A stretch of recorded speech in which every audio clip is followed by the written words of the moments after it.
How did the war end? In quotes. What was so you said, and you make this case in the book, that in some sense, the elements, the tensions behind the Civil War continue to this day. But officially, how did the war end? So officially, the war ends at Appomattox in the early spring of 1865, when Grant has pretty much smashed Robert E. Lee's army. Appomattox Courthouse is a small town in Virginia, and the two men meet, and they're portraits of this as a painting of it we have in the book. And Grant and Lee sign a paper which basically allows Lee's soldiers to leave the battlefield and leave with their sidearms to go back home. That's pretty much the end. Jefferson Davis, who's the president of the Confederacy, goes into hiding. He's later captured and then not convicted.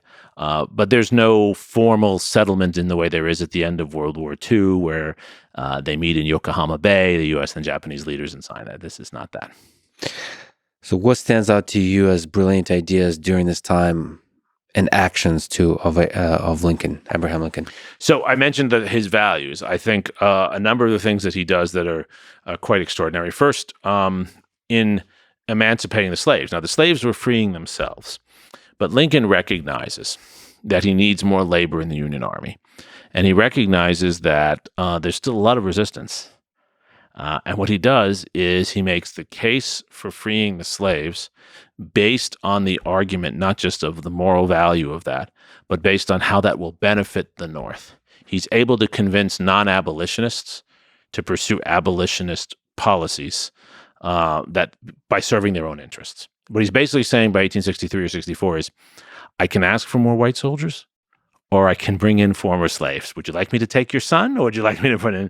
Yeah. It's the same thing Franklin Roosevelt does during World War II. He says, we need to build more planes and more tanks, and I'm sending all the soldiers off to Europe. I've got all this African-American population in the South. Wouldn't you like me to move them up to Chicago so we can win this war and build things in the factories? So Lincoln uses the war to move the country forward morally, even if at times he's convincing people by using other reasons. And I think that's great politics. I guess that's one of the components of great leadership is is do the right thing for the wrong reasons. or publicly sounding wrong reasons, yeah. Find ways to move people. What we talked about before. Mm-hmm. Different stories move different people. So you can tell different stories. He tells one set of stories to the religious leaders who are abolitionists and a different set of stories to the New York bankers. And that's leadership. You tell different kinds of stories to move people to a new position. The other thing Lincoln is really brilliant at is managing the international side of this. So one of the real dangers for the Union is that the British will come in on the side of the Confederacy. The Confederates expected the British would, because again, the Confederates were selling all their cotton to Britain. Mm-hmm. And they knew that the British leadership, first of all, was very happy to work with slaveholding societies, even though they didn't have slaves. And number two, that they believed the Union was getting too strong and threatening the British in Canada. Mm-hmm. So there were many reasons the British might have gone in with the Confederates. Lincoln mixes sticks and carrots with the British. He threatens them. And when the British actually try to send diplomats to negotiate with Southerners, he interdicts that. He basically initiates a quarantine of the South. On the other hand, he reaches out to them and tries to show that he wants better relations and makes the argument that they will actually benefit more from having the industrial capability of the Union on their side. So he's a very good diplomat. He is considered to be one of the great presidents in the history of the United States. Yes. Are there ways that he failed? Is there things he could have done better? So he failed in the ways that most great leaders fail, which is that he had a terrible succession plan. His vice president, who I spend a lot of time on in the book, Andrew Johnson, who is probably our worst president ever, Andrew Johnson had no business being anywhere near the presidency. Andrew Johnson was the only Southern senator who did not secede. And so even though he was a Democrat, Lincoln wanted to show that he was creating a unity ticket when he ran for re-election in 1864. This happens today, right? So he put someone on as vice president who he didn't even like, but who he thought was politically useful. Problem is, when Lincoln was assassinated, this guy took over. Andrew Johnson was drunk at his own inauguration. The guy was a true drunkard. He was not prepared to lead in any sense, intellectually, politically, and he was against most of the principles Lincoln was for. And the irony is that when Lincoln is assassinated in April of 1865, Andrew Johnson takes over and he has all the war powers Lincoln had. That was not good planning by Lincoln. And we can look back on it now and say, even though Lincoln is the first president who was assassinated, he should have known that there were people coming for him. It wasn't inevitable that he'd be assassinated, but he should have had a backup plan for who would take over, hopefully someone who was capable of doing the job, and Andrew Johnson was not capable. So for me, from a personal, if I were to put myself in Lincoln's shoes or any leadership position shoes, it is difficult to think about what happens after my death, after I'm gone, right? To plan well. But at the same time, if you care about your actions to have a long-term impact, it seems like you should have a succession plan that continues on the path, continues to carry the ideals that you've implemented. So I'm unsure why people don't do that more often. Like, I wonder how much Vladimir Putin spends percentage of time per day thinking what happens after he's gone to help flourish the nation and the region that he deeply cares for.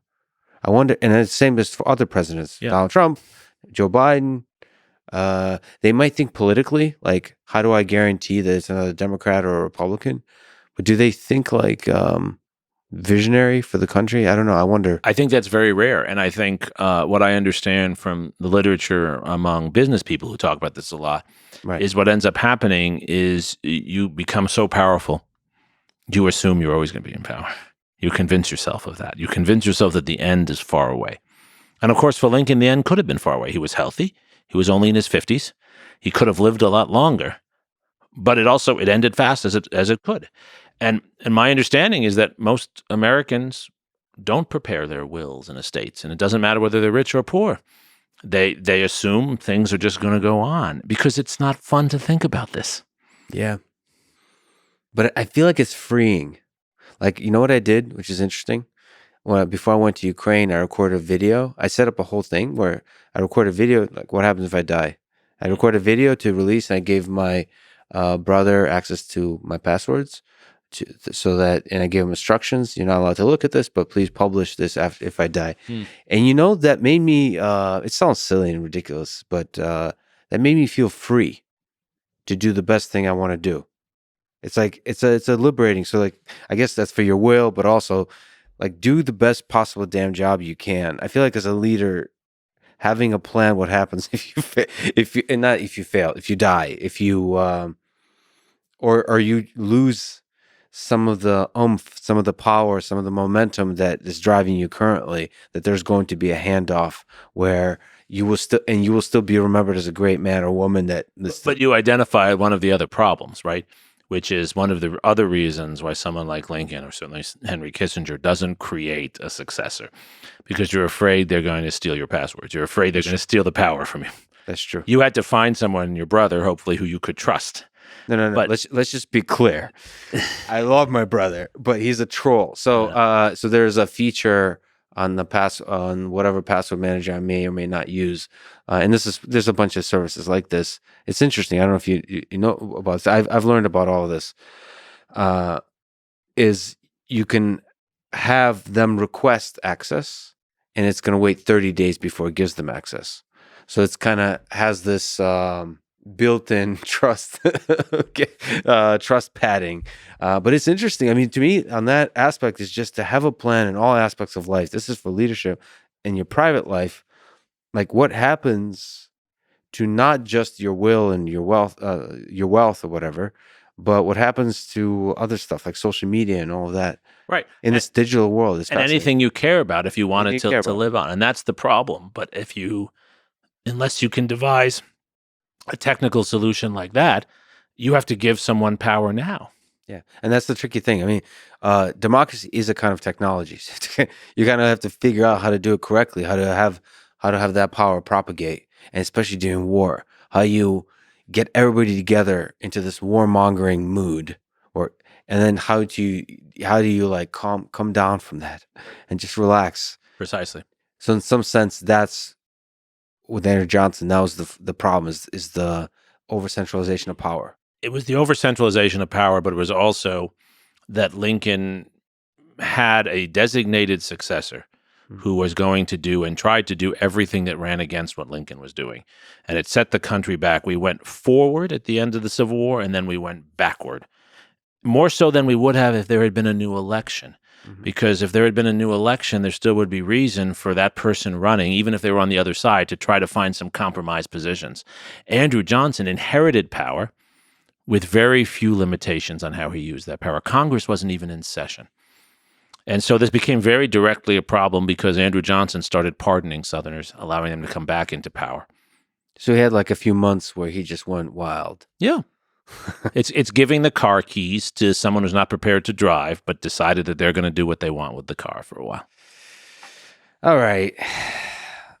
Is there any level to which power corrupted Lincoln, a war president? Yes, I do think there were some areas. And I think that even though he was a great president, if not our greatest president, maybe one of the greatest figures of our history, he was flawed. One is his problem of succession, but also I think Lincoln overinvested in the power of the presidency. He came to believe too much in the role of one man and not in creating a more balanced approach to governance. And that's a function of war. That's where war is dangerous. War has an inherent centralizing power in a democracy. And that is dangerous because even when you have the best of people running a war, that gives them a lot of power to make decisions. Yeah, how do you come down from that? I see that with Zelensky and Putin currently. Yep. It's a war. How do you come down? Because Ukraine and anybody in a war kind of, especially if you're fighting for the ideal of democracy, it seems like war is anti-democratic. It is.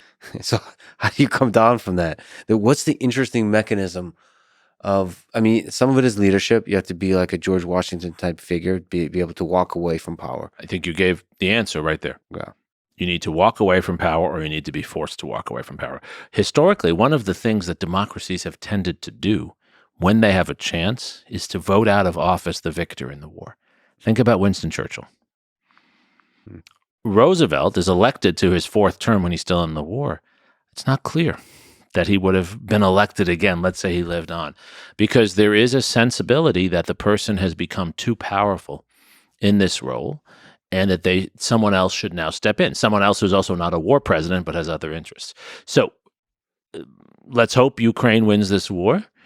Zelensky should then step down or someone else should be voted in. It will be dangerous if he remains president. Let's say he wins somehow and a true victory, just as this hypothetical. He should not be he should be praised, maybe given a nice villa, but someone else should take over because the problem is that he's going to have too much power, and honestly, he's going to be too out of touch with what the country needs after the war. What do you think would have happened if Lincoln had lived? That's the sort of counterfactual view of history. It's an interesting question that probably you think about a lot. This gets stories a lot. What would have happened if he didn't get assassinated? It's a reasonable question because it was not inevitable he'd be assassinated. Right. He could have had more protection that night. He'd invited Ulysses Grant to go to the theater with him, and Grant and his wife didn't go. If they had been there would have been more protection for Grant. So you would have had at least double the security there. So there are many ways in which he might not have died. I think it still would have been a difficult transition. But I think there were a few things that would have been better. First of all, Lincoln would not have pardoned all of these Confederate leaders and allowed them to come back into power. Lincoln also would have been a better politician at holding his Republican coalition together. And I think Lincoln was more committed to empowering former slaves and others. So we still would have had a lot of conflicts, but I think what would have been a degree of difficulty was doubled or tripled because Lincoln was removed and the opposite came into power with Andrew Johnson.